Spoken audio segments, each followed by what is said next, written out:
Kuku Raadios välja öeldud seisukohad ei pea ühtima Kuku Raadio seisukohtadega.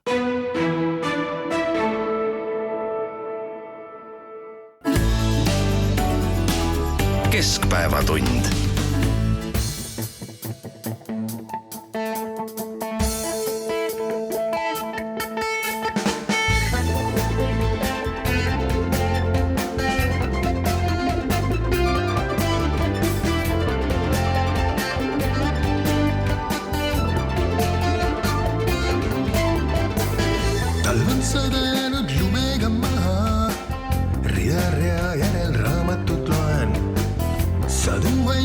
Nakended taga kaminas tuli ja õues on lumi. Talv on sadanud lumega maha, rea järel rida raamatut loen. Sadu ainult on nakended taga, kaminas tuli ja vaibal on koer. Rahu ainult rahu,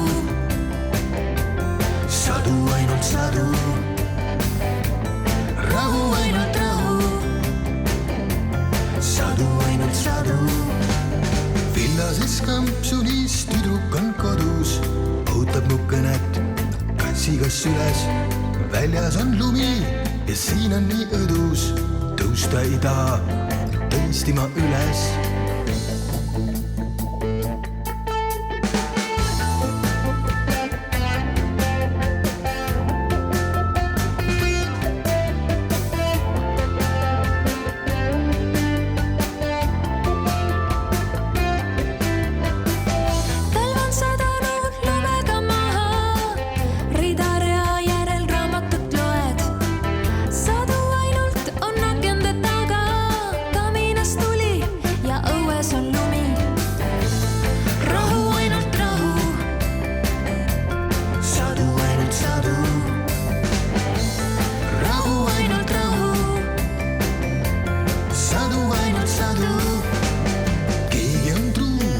Samas ei ole.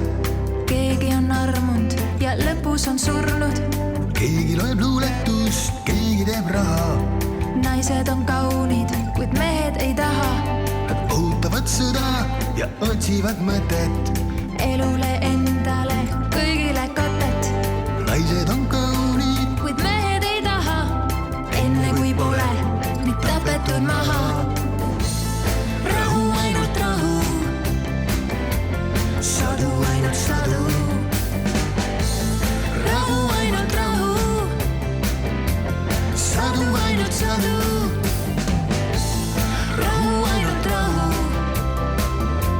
sadu ainult sadu. Rahu ainult rahu, sadu ainult sadu.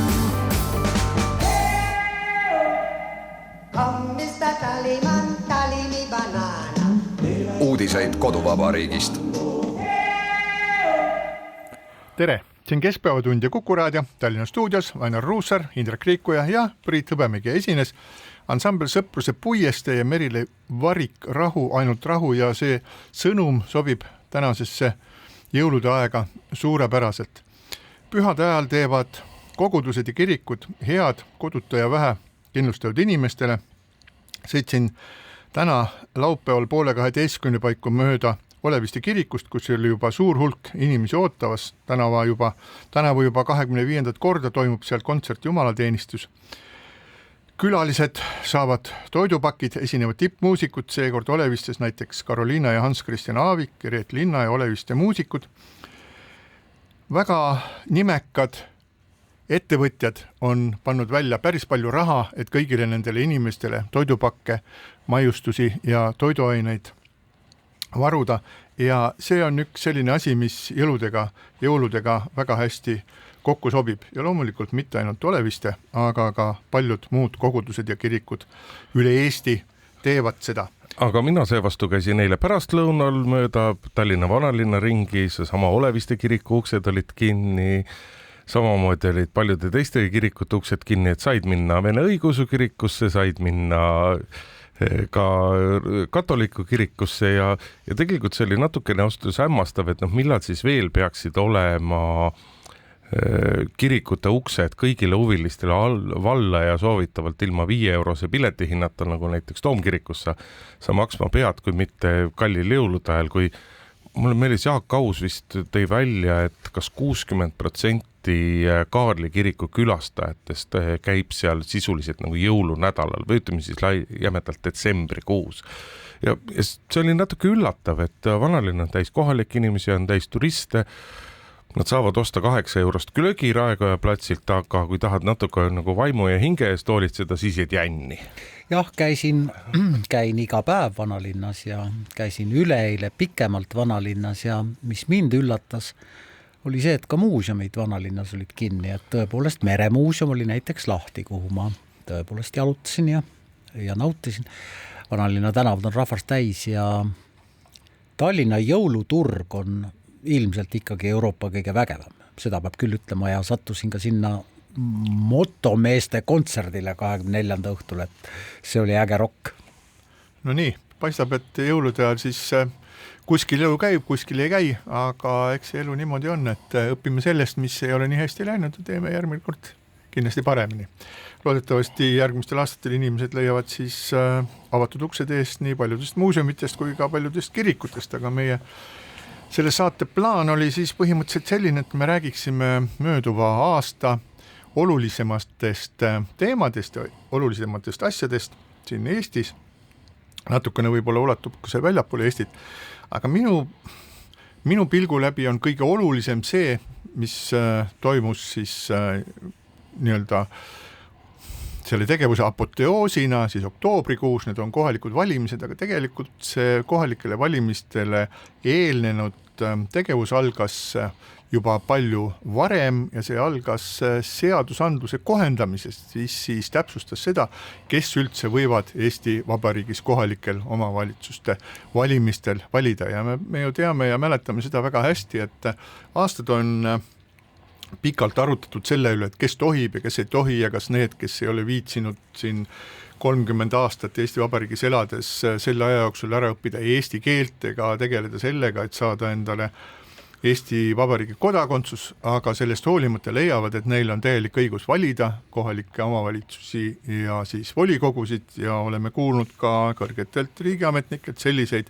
seisukohti, et need kohalikud omavalitsused, et need tegelevad ainult torudega, liftidega ja siis majadevaheliste platsidega ja et sellel pole kõrge ja suure poliitikaga mitte midagi ühist. Aga meie igapäevane elu ja tõestab seda, et sellel on ühist väga palju, et kohalikud omavalitsused näiteks Ida-Virumaal, Narval, ka Tallinnas on sellised, kes puudutavad vägagi palju üleriiklikku poliitikat ja selles mõttes ma leian, et see seadusandluse kohendamine selles mõttes, et kes saab ja kes ei saa Eesti Vabariigi kohalikel valimistel valida, et see on väga hea ja õige samm.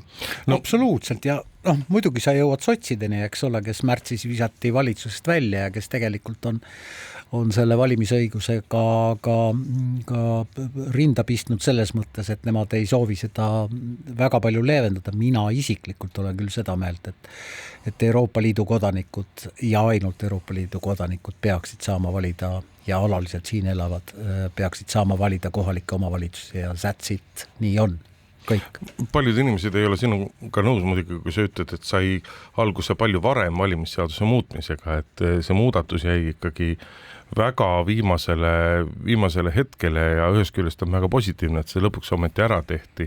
Aga see on see, kuidas on väga mitmete oluliste ja põhimõtteliste asjadega on meil venitatud aastakümneid, see on ikkagi täiesti sümptomaatiline, et tahaks öelda, et hea, et ära tehti, aga ikka tahaks küsida, et aga miks nii kaua, miks alles nüüd, miks peab juhtuma midagi kohutavat selle jaoks, et me peaksime tegelema asjadega, mis teistes riikides on täiesti normaalsed, on see siis eestikeelne haridus, on see siis valimisõigus, kellel on õigus valida, millistel valimistel kui ka 3., 4. või 5. küsimusega. No aga kus see vastus on?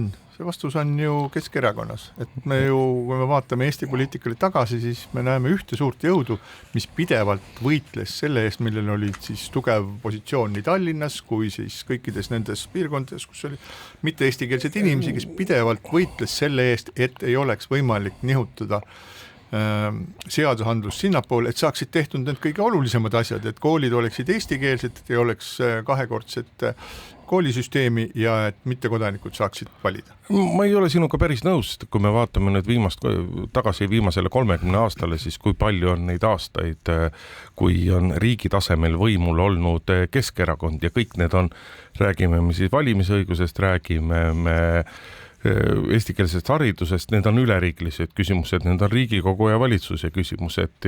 Tegelikult ei ole ikkagi valdaval osal, et mitte öelda kõigil poliitilistel jõududel ei ole lihtsalt siiamaani olnud piisavalt palju tahet nende küsimustega tegeleda, need ei ole tundunud tollel hetkel olulised, et nende pärast võimelda. Nad on olnud olulised, nad on olnud liiga keerulised või liiga palju tulemusi mõjutavad. Nad ei ole piisavalt ikkagi nagu olulised olnud, et nendega nagu jõuliselt tegeleda, sest et meenutame isegi seda, et kui EKRE pääses valitsuse, siis millest kõigest räägiti ennem ja mida siis tehti tegelikult sellel ajal, et see ei olnud tollel hetkel see pind tagumikus, mis oleks tollel hetkel niivõrd tugevasti lihtsalt surunud ja aega oli, aeg tuleb. No jaa, aga Keskerakond on, näed ennast tõestanud, Keskerakond on populaarsuselt teine erakond juba pikemat aega, Isamaa järele. Asi, mida me veel paar aastat tagasi ei uskunud, et see niipea võiks niimoodi juhtuda. Ja sotsid, kes visati märtsis valitsusest välja, eks ole, ja ei ole Tallinnas võimul, nende toetus ka järjest kasvab ja kasvab, praegu on 3. erakond. Nojah, sotside saatus Eesti Vabariigi poliitikas paistab olevat see, et need on need, kes visatakse valitsusest välja siis, kui mingisugune probleem on vaja lahendada. Eks seda on nii-öelda Reformierakond teinud siiski märksa rohkemat hulga erakondadega, ainult sotsidega, et eks seal on nii ja naa, et võib võtta nii ja võib võtta naa.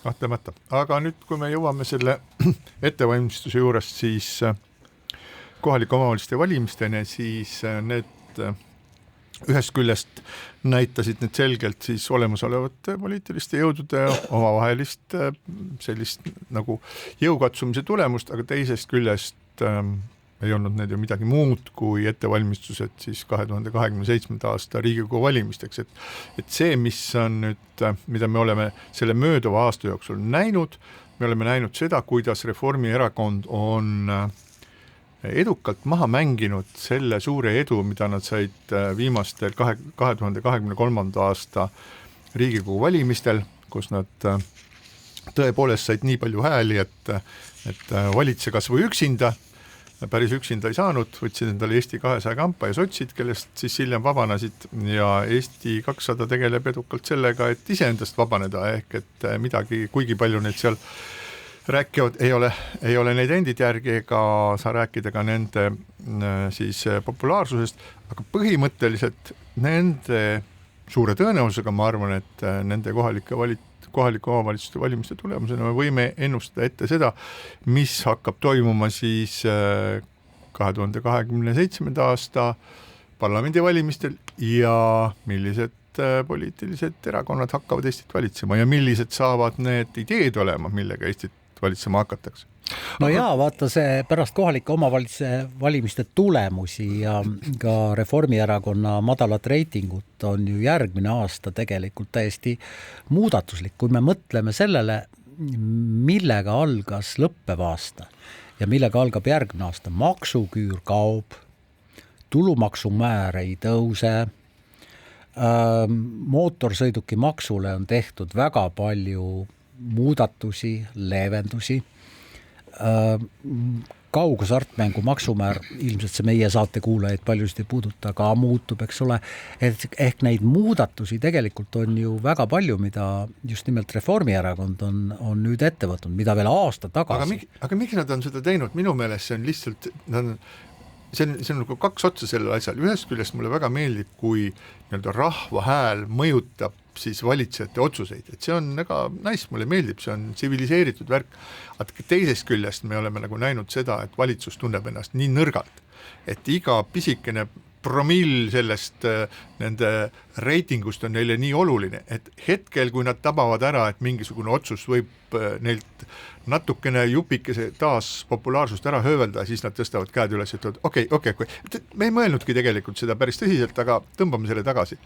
No aga kuule, 13% ongi väga madal reiting ja see ongi väga oluline. Vaata, eks see võti on ju selles, et Reformierakond ühe käega ta käitub nii, nagu on käitunud iga võimul olev erakond varem ennem nii-öelda valimiste lähenedes, lihtsalt enamus kordi on see sama võimul olev erakond olnud Reformierakond ise, aga selle praeguse olukorra võti on, et justkui on nii-öelda positiivseid algatusi on, aga kas sellest kõigest on kasu selleks, et inimesed tõesti tunneksid, et majandusel hakkab paremini minema, et nende elujärg läheb paremaks, aga me oleme praegu olukorras, kus ühest küljest maksuküür kaob, mingid inimesed võidavad, kes armastab öelda, et võidavad rikkamad, kes armastab öelda, et võidavad kõik, ühel on rohkem õigus, teisel vähem õigus, aga sinna taustale on tehtud tegelikult veel ikkagi nagu hulk muudatusi, mis ei lase meil inflatsioonil langeda, mis ei lase meil ikkagi majandusele uuesti õitsele tõusta, ehk Reformierakond ühe käega küll teeb just ka nagu häid asju, mis võiks neile populaarsust tuua, aga teise käega kas siis teeb või jätab tegemata asjad, mis laseks sellel kõigel mõjule pääseda ja seeläbi nii-öelda seda loodetud efekti ei pruugi nendest asjadest tulla, samas meil on ikkagi valimisteni minna aasta ja 2 kuud, mõned päevad sinna veel pealegi ja selle käigus võib reitingutega juhtuda ikkagi väga palju, vaevalt, et Reformierakond nüüd esikohale tõuseb, aga oma praeguse 13% pealt nad tõusta võivad küll. Ja muidugi on enne valimisi väga huvitav jälgida seda, et tegelikult Riigikogu positsioon ei ole ju täna ühtne. Neil ei ole tegelikult tõsist koostööd ei Keskerakonnal, sotsidega ega ka Isamaaga. Selles mõttes nad ei ole leidnud ühte sellist ühendavat jõudu, et seista tänasele valitsusele otseselt ja üheselt vastu. Minu meelest on see tegelikult probleem, aga ma arvan, et see probleem nüüd valimisaasta eel ka laheneb ja opositsioon ka kogub ennast. Tegelikult peaks olema tugev, konstruktiivne opositsioon, mida täna ei ole. No reitingute järgi võiksid ju Isamaa ja Keskerakond nii-öelda väga efektiivselt seda asja üheskoos teha. Ja kindlasti seda mingil määral tehakse, Tallinnas ühte koalitsiooni minek on nii-öelda esimene märk sellest, teisest küljest väga palju sõltub muidugi sellest, et mida kummagi erakonna reiting teeb, et praegu neil viimase uuringu järgi oli kas vist 6-7% oli neil toetuse vahet, Isamaa ees, Keskerakond teine, et kui nüüd see vahe peaks muutuma veel väiksemaks, siis hiljemalt teisest poolaastast nii-öelda hakkab nende vahel tekkima samas jällegi omavaheline rivaliteet, et kes siis on kes on valimiste võitja ja kes saab endale peaministri koha ja see hakkab jällegi nii-öelda opositsiooni koostööd omakorda murendama, et neid muutujaid on jube palju, ühest küljest meil oleks seda tugevat opositsiooni vaja, aga on väga palju objektiivseid asjaolusid, mis takistab selle tekkimist. No ja, selge see, aga kui sa nüüd võrdled Isamaad ja siis Keskerakonda täitsa nagu samade kaaludega, siis see vast nii ei ole, kui me vaatame siis tulevaid parlamendivalimisi, sellepärast, et Isamaal on võib-olla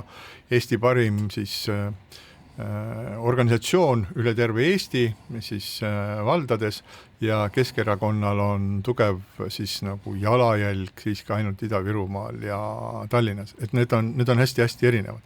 Et kui me vaatame, kuidas ka nüüd, kuidas Isamaa esines siis väga tugevasti üle terve Eesti ja Keskerakond esines hästi siis Ida-Virumaal ja Tallinnas, et Tallinn on muidugi väga oluline ja ka Ida-Virumaa on väga oluline, aga need mastaabid on natukene teised, nii et aga kahtlemata, et seal juhtuda võib mida iganes. Kui sa vahepeal rääkisid siin sellest, et ei ole nagu silmapiiril läinud heledamaks, siis selles osas, mida valitsus teeks majanduse elavdamise osas, ma ei tea, mida see valitsus rohkem väga teha saab majandusele, kui luua siis head keskkonda, kus oleks ettevõtjatel hea tegutseda, siis ma arvan, et see teine oluline asi on siis majanduse elavdamise kõrval on siis riigiaparaadi kärpimine, millest me oleme palju rääkinud, juba Reformierakond pärast seda, kui ta võimule tuli, rääkisid väga palju, kuidas siis hakatakse meeletult kärpima, koguni mõned ettevaatamatud isikud rääkisid koguni mingisugusest miljardist, mida kärbitakse, mitte midagi sellist nagu ei juhtunud, loomulikult ei juhtunud, pole kunagi juhtunud, aga ma tahtsin... Küll sa oled tagasihoidlik, mäletavates Margus Tsahkna ennem eelmise Riigikogu valimisi esines nii televisioonis kui raadios ja teatas, et tal on kohe tagataskust võtta see paber, millega saab 2-3 miljardit kärpida, nii et pole asigi. Milgepärast me ei ole näinud 3 aasta jooksul ei ole, ma tahtsin tuua siia ühe näite, et ei jääks mulje, et see on täitsa võimatu kuidagi. No tooksin Eesti Töötukassa uue juhi Gert Tiivase, kes on siis teinud Töötukassas tubli tööd, ütleme nendes umbes 170 inimese osas, kes seal oma töö kaotasid, ei oleks nagu inetu öelda, et töö on tubli, nad kaotasid oma töö, aga Töötukassa uus juht on näidanud seda, et riigiametit, riigiaparaati on võimalik väga efektiivselt siis kärpida ja ümber teha. Ja nüüd minu jaoks on nagu küsimus selles, et ma ei usu, et siis Eesti selline talentide maa, nagu see on ja heade mõtete maa, et Gert Tiivas on nüüd tõepoolest ainukene inimene, kes siis suudab ja tahab midagi tõsiselt nagu efektiivselt ära teha. Nüüd on ka Tervisekassa on saanud endale siis uue juhi. Ja ära ei saa tunnusta, ka seal on toimunud tehtud reforme. Seal on toimunud ja et minu meelest need on positiivsed näited. No, just nimelt, Priit, toimub ju kokkuhoidu ja kärpimist küll, et seda on näha ja muidugi tegelikult Tervisekassa on nüüd küll see valdkond ja tervisehoiusüsteem üldse, kus tegelikult on vaja teha väga-väga suuri muudatusi ja see ilmselt, ma ei tea, kuidas see enne parlamendivalimisi välja näeb, aga see on see valdkond, mis vajab Eestis väga kõvasti reformimist. No väga loodan, et selle lahenduse nimi ei ole uus Tallinna betoonist haigla, mis tuleb kuskile Tuulisele Lasnamäe servale ehitada, vaid et need muudatused, mis tehakse, on siis siiski nagu põhimõtteliselt, et kui ma lihtsalt vaatan seda tiksumist, mis toimub selle Tallinna haiglaga, kus küünte ja hammastega hoitakse Tallinna linnavalitsuses. Mulle tundub, et see on natuke asendustegevus, arvestades seda, et tegelikult meil on haiglad, meil on haiglavõrk, meil on arstid, meil on korralik tervishoiuteenus ja meil on mõnel alal 4 aasta pikkused tervishoiujärjekorrad. Siin muidugi selle Tallinna haigla puhul tuleb teha vahet nagu 2 asjale, et üks asi on Tallinna haigla kontekstis, kus Tallinna kuuluvad erinevad haiglad liidetakse kokku üheks asutuseks. PERH ei kuulu Tallinna ja Tallinna ei saagi seda liita. Just, ja teine asi on see, et kui me räägime mingitest müstilistest plaanidest, kuidas sinna alla veel tõmmata ka PERH ja jumal teab veel mida, eks ole, et sealt tundub tõenäoliselt see ebamõistlik, see piir väga selgelt jooksvat. Just, aga no loodame, või mis me loodame, me näeme seda, et need on edukad siis riigiaparaadi kärpimised sellise uue ja sellise jõulisema ja lahjema oleku leidmised on seotud konkreetsete inimestega. Aga me ei ole rääkinud, me oleme poliitikast rääkinud ja natuke kokkuhoiust viimased pool tundi, aga tegelikult me ei ole rääkinud sellest kõige olulisemast probleemist, mis ei ole nagu 4 aasta või 10 aasta perspektiiv, aga ka lõppeval aastal me oleme sündivuse poolest on Eesti jätkuvalt totaalses madalseisus ja kui selles kohas ei suuda poliitikud midagi muuta, siis me saame alles 10, 15 ja 20 aasta pärast näha selliseid probleeme, mida me ei oska ette kujutada nii majanduses, nii sotsiaalpoliitikas kui igal pool mujal. Sul on täiesti õigus, jah, ja ma arvan, et siin raadiote juures või kõrvaklappide juures, kus iganes, on terve suur hulk inimesi, kes kohe ütleb selle peale, jälle need keskealised valged mehed räägivad sellest, et naised peavad hakkama sünnitama ja ma topjan oma kõrvad kohe. Ja Indrek Riikoja toob kindlasti mõne Euroopa Liidu riigi näite, kus on sündivus suurenenud viimase 10 aasta jooksul. Ei, leiab ka selliseid näiteid, aga ma ei tea, mina suudan ma tahtsin seda öelda, et keskealised valged mehed küll, aga minu peres on küll nii palju lapsi, et mina julgen küll selle teemal ka sõna võtta ja ei pea teised inimesed kõrva täis toppima. Jah, ma arvan, et see on, sina oled jah paljulapseline, ma ei tea, kas mina 3 lapsega olen ka paljulapseline või mitte. Eesti kontekstis kindlasti. Okay.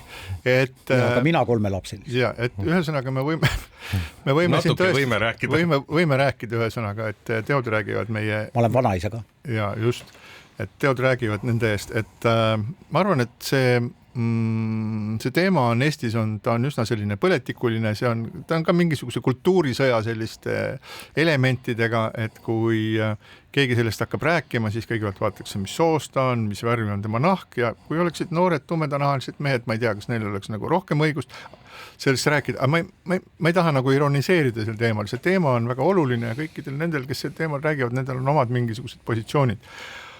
Aga ma ikka tahaksin öelda, et Eesti Vabariiki me ju peame selleks, et see on üks ainus kohti maakera peal, kus eestlastel on hea elada, kus neil on oma keel, kus neil on oma loodus, kus me oleme siin 10 000 aastat olnud ja nii palju, kui mina olen tuttavatega rääkinud, soovivad nad veel siin vähemasti 5000 aastat veel olla ja siis vaadata, mis edasi saab.